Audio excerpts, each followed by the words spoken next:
Yo, YouTube, what's up with your boy? Sports and Fitness Rants. I'm back, guys. Click that like button. Subscribe to my channel. What's up, guys? Welcome back, guys. Welcome back. Thanks for joining me, guys, for another one. I got a great video for you guys today, man. A little bit different today. I want to thank you guys as usual. Hope you guys are having a good morning. Get that day started on the right foot, man. Listen to my videos, guys. I want to thank you guys as usual for all your love, the comments, subscribing, everything, guys. I really appreciate that, man. It really means a lot to me.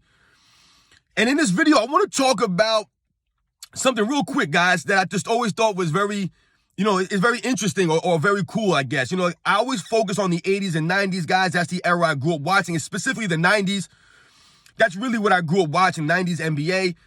And if you guys remember the 80s and the 90s, there were players that had these routines at the free throw line, these free throw line routines, right, that these guys would do.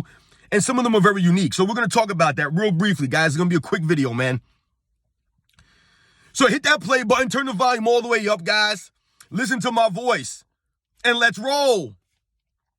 So yeah, guys, like I said, you guys know that I focus specifically on the 80s and 90s era of the NBA. That's the era that I grew up watching, the late 80s specifically and in the 90s. I'm 43 years old, guys. So at that time, I remember watching the NBA when I was 8, 9, 10 years old. I remember these things. And then going into the 90s, my teen years, I remember very well. So I focus mostly on the 80s and 90s era of the NBA, guys. You guys have noticed that, and specifically Michael Jordan, because Michael Jordan's been taking a lot of hate lately. But in this video, we're going to talk about something completely different. No Michael Jordan stuff today, guys, or in this video anyways. We're going to talk about the free throw routines, the unique free throw routines of some of these guys that I remember watching when I was growing up, watching the NBA, guys. Just very unique free throw routines, man. And we think about free throw shooting, guys, right? If we think about free throw shooting, if we break it down to the core, oftentimes free throw shooting comes down to routine, repetition, right? Now, we all know that usually in the NBA or when it comes to basketball, bigger guys, right, the quote-unquote big men, the power forwards, the centers, these guys don't usually shoot free throws at a high level. Usually somewhere between 50 and 60%, somewhere in that range usually. And then usually the small forwards, the shooting guards, the point guards, these kinds of players, the perimeter players, are usually guys that can shoot free throws in the 70s, and then the elite guys will shoot it in the mid to 80s to the 90s. Those are the elite guys, right? The really good shooters. But when we think about free throw shooting, right, like I said, it comes down to repetition, right? Your free throw, your routine there, what you do religiously, what you do all the time. They usually will tell you that or try to, coach you in free throw shooting to do the same thing every time, right? Just get into that routine and it'll help your free throw consistency out. So in this video, I want to talk about some of these guys' unique routines that they would use. And guys, free throw shooting is very, like I said, it's very into the repetition, right? The more you do it, the more you practice it, you should get better. If your mechanics and all that kinds of stuff is correct, because that's usually why big men are not great free throw shooters, right? Because their hands are usually very big and their mechanics are not that great. They're tall, so they're shooting kind of down at the rim. If you think about it, guys, it's a weird shot for a big man. That's why a lot of times these guys are not great free throw shooters, man, right? And that's not what big men usually would practice. Back in the era that I grew up watching, big men did not step out that far and shoot perimeter jump shots with regularity like that. When guys had a jump shot from the free throw line in, that was like usually the elite guys, that were the big men that were able to do that. The Patrick Ewings, the Hakeem Olajuwons, the David Robinsons. These guys could step back and make these perimeter jumpers. But when we think about shooting in general, big men are not known for that, and it's about the repetition, right? You got to just keep doing this stuff, have the good mechanics, and do these things. Guys like Larry Bird would talk about this. Guys like a Mark Price, these are the kind of guys that would really be really good and great free throw shooters in the era that I grew up watching. Now, for me personally, guys, free throw shooting was a nightmare. I played basketball through high school on the varsity level. And for me, free throw shooting was a kryptonite. It was a weakness of me, guys. I'm telling you right now, it was straight kryptonite. And I played point guard. I'm not tall. I'm only 5'9". I was one of those short, quick guys, and I would attack the rim. That's what I did, guys. I never really shot jump shots in my game. When I was in high school, I just attacked the rim, and I would dish to people. That's what I would do, attack and dish and kick out, or attack and try to finish the rim. But I would get fouled a lot because I would attack the rim a lot. So I would have to go to the free throw line 8, 9, 10 times a game. And I would be lucky if I made 5 of them, guys. I'm be honest, man. I was not a good free throw shooter. I didn't have a solid routine. I wasn't consistent. One time I'm dribbling 3 times at the free throw line, and one time I'm dribbling 4 or 2 times. It was all over the place, guys, right? I wasn't consistent at the free throw line, right? And I lacked focus. So I wasn't a good free throw shooter. And it hindered my team. I mean, we weren't good anyways. But like I said, if I'm going to the free throw line 10 times a game and I'm only making 4 or 5 of them, that's not good, guys. It's not good. That's Wilt Chamberlain-esque. However, though, getting back to the free throw shooting routines, the unique routines of some of these guys that I would watch, man, it was just, some of them were just strange, guys. Now, I'm not talking about routines that guys did. I'm talking about the unique routines, man. I'm talking about these routines that you wondered what they were doing or where they picked this up from or whatever, right? And what guys am I talking about, man? I'm talking about guys I grew up watching the 80s and the 90s, guys specifically. I'll name a couple of guys, man. I'm not talking about any current players or anybody's routines in the 2000s or anything like that.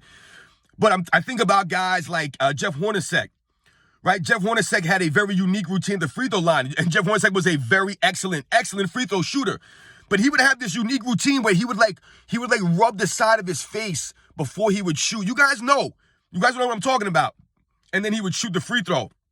Very unique routine. I don't know what that meant to him or what he was doing. I never looked into these things, guys. These are just things that I remember watching as a kid. Some of these unique free throw routines. I think about someone like a Karl Malone, right? We all remember Karl Malone. He would spin the ball in his hands and he would mumble. You would see him doing that on the free throw line, right? He would be mumbling. Now, I believe he was saying something. He was actually saying something. I remember them talking about it in one of the NBA finals. They were highlighting, what he would say at the free throw line. I do not remember exactly what he was doing. However, it was a very unique routine that Karl Malone would use at the free throw line. Now, Karl Malone was like a 3% free throw shooter or something like that for his career. He wasn't a great free throw shooter, but he was solid. He was solid for a big man. At the free throw line, he had a very unique routine, though, Karl Malone, right? I think about someone like a Mark Jackson, right? The point guard that played for the Knicks and the Clippers and the Indiana Pacers.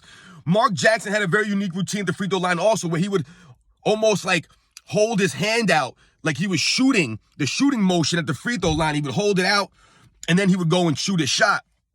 Very unique routine. I believe Reggie Miller would do a similar thing at the free throw line. Maybe Mark Jackson got that from Reggie Miller. I don't know, man. But Reggie Miller would do a very similar thing at the free throw line.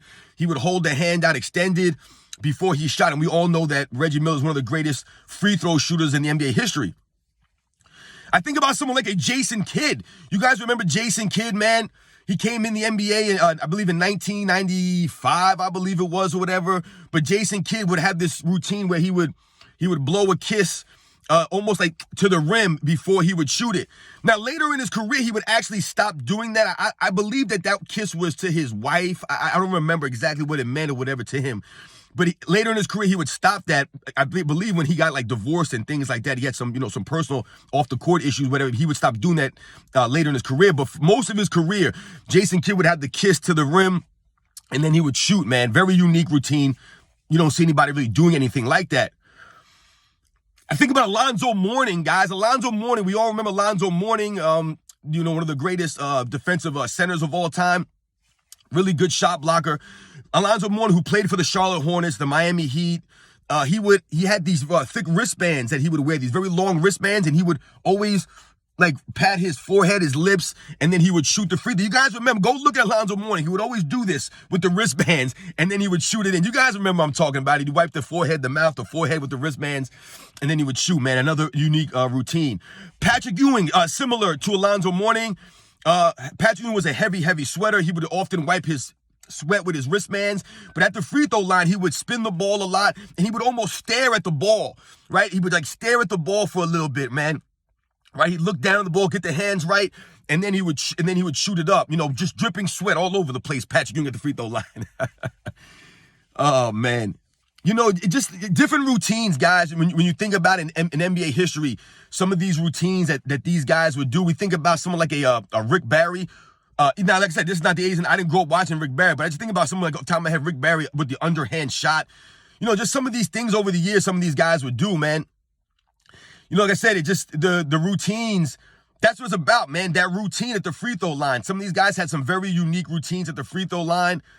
Yeah, man, so those are some of the guys I thought of at the top of my head, man. Someone like I said, a Jason Kidd, a Karl Malone, a Jeff Hornacek. They said Rick Barry's underhand. I mean, some of these guys, their free throw routines, Mark Jackson, Reggie Miller, very unique, man, very unique. Interesting, to say the least, with some of these guys, man. And we all know that free throw shooting is an important aspect of the NBA, of basketball itself, right? The free throw line has always been part of the NBA. The free throw line has never moved. It's always been the same. And it's all about routines and repetition and consistency. And a lot of these guys, that was what they used, man. They needed that routine, that consistency to help them at the free throw line, man, to help them zone in. So I just wanted to talk about that real briefly in this video, guys. I know it just seems like a silly thing to talk about, unique free throw routines of the 80s and some of the guys from the 80s and 90s. But I just thought it was interesting, like I said, because some of these guys' routines were just, like I said, they were cool, man. They were unique, man. They were out there, man, and for whatever the reasons were. So thanks again, guys, for watching, man. Thanks for subscribing, man. I hope you guys have a great day out there, man. And, yeah, man, the 80s and 90s, man, unique free throw routines, some of these guys, man. Let me know, guys, down in the comments, man, some guys that you guys can think of. It doesn't have to be the 80s and 90s, maybe guys that you grew up watching, maybe from earlier times or from later, more previous times. Some unique free throw routines that you guys can think of, man. I'll catch you guys on the next one.